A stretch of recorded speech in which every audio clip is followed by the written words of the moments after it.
melancia, dama xerecada por cima da pista. A sua puta, sua vazia, dama xerecada por cima.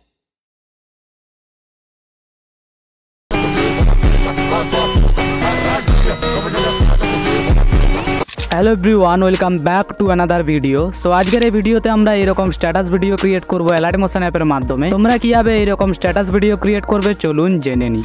তো প্রথমত তোমরা alert motion অ্যাপটি open করবে। Open করার পর প্রজেক্টে আসবে, এরপর ফুল প্রজেক্টটি ওপেন করবে। তো এই প্রজেক্টটির ডাউনলোড লিঙ্ক তোমরা এই ভিডিওর নিচে পেয়ে যাবে, অবশ্যই ডাউনলোড করে নিও।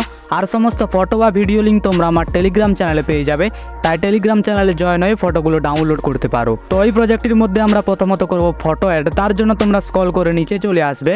এবার নিচে আসার পর সংটার উপর তোমরা একটি গ্রুপ দেখতে পেয়ে যাবে। তো এই গ্রুপের ওপর ক্লিক করবে, এডিট গ্রুপে আসবে। শুরুতে আসার পর এখানে তোমরা দুটো ফটো দেখতে পেয়ে যাবে। তো এই দুটো ফটোই সেম ফটো থাকবে, তো সেই কারণে ওপরের ফটোটাতে ক্লিক করবে, কালার অ্যান্ড ফিলে আসবে, এই অপশানটাতে ক্লিক করবে। এরপর গ্যালারি থেকে যে কোনো একটি ফটো সিলেক্ট করবে, প্লাস আইকনে ক্লিক করলে ফটোটি অ্যাড হয়ে যাবে। তো এরপর এখান থেকে ব্যাক আসবে। তো ব্যাক আসার পর তোমরা নিচের ফটোটাতে ক্লিক করবে, কালার অ্যান্ড ফিলে আসবে, এই অপশানটাতে ক্লিক করবে। এরপর গ্যালারি থেকে সেম ফটো সিলেক্ট করবে, প্লাস আইকনে ক্লিক করলে ফটোটি অ্যাড হয়ে যাবে। তো এরপর এখান থেকে ব্যাক আসবে। তো ব্যাক আসার পর তোমরা চলে আসবে 7.28 সেকেন্ডে। তো এখানে তোমাদের একটা কথা বলে দিই, তোমরা এই গ্রুপের মধ্যে যে ফটোটি অ্যাড করবে তোমরা শুরুতে সেই ফটোটি রাখবে। তো সেই কারণে ফটোর উপর ক্লিক করবে, কালার অ্যান্ড ফিলে আসবে, এই অপশানটাতে ক্লিক করবে। এরপর গ্যালারি থেকে যে কোনো একটি ফটো সিলেক্ট করবে, প্লাস আইকনে ক্লিক করলে ফটোটি অ্যাড হয়ে যাবে। তো এরপর এখান থেকে ব্যাক আসবে।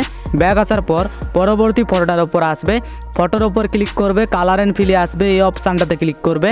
এরপর গ্যালারি থেকে যে কোনো একটি ফটো সিলেক্ট করবে, প্লাস আইকনে ক্লিক করলে ফটোটি অ্যাড হয়ে যাবে। তো এরপর এখান থেকে ব্যাক আসবে। ব্যাক আসার পর পরবর্তী ফটোটার উপর আসবে, ফটোর উপর ক্লিক করবে, কালার অ্যান্ড ফিলে আসবে, এই অপশানটাতে ক্লিক করবে। এরপর গ্যালারি থেকে যে কোনো একটি ফটো সিলেক্ট করবে, প্লাস আইকনে ক্লিক করলে ফটোটি অ্যাড হয়ে যাবে।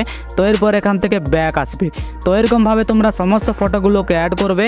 এবার সমস্ত ফটো অ্যাড করা হয়ে গেলে উপরে শেয়ার অপশানে ক্লিক করবে, নিচে এক্সপোর্ট এখানে ক্লিক করলে ভিডিওটি গ্যালারিতে সেভ হতে শুরু করবে।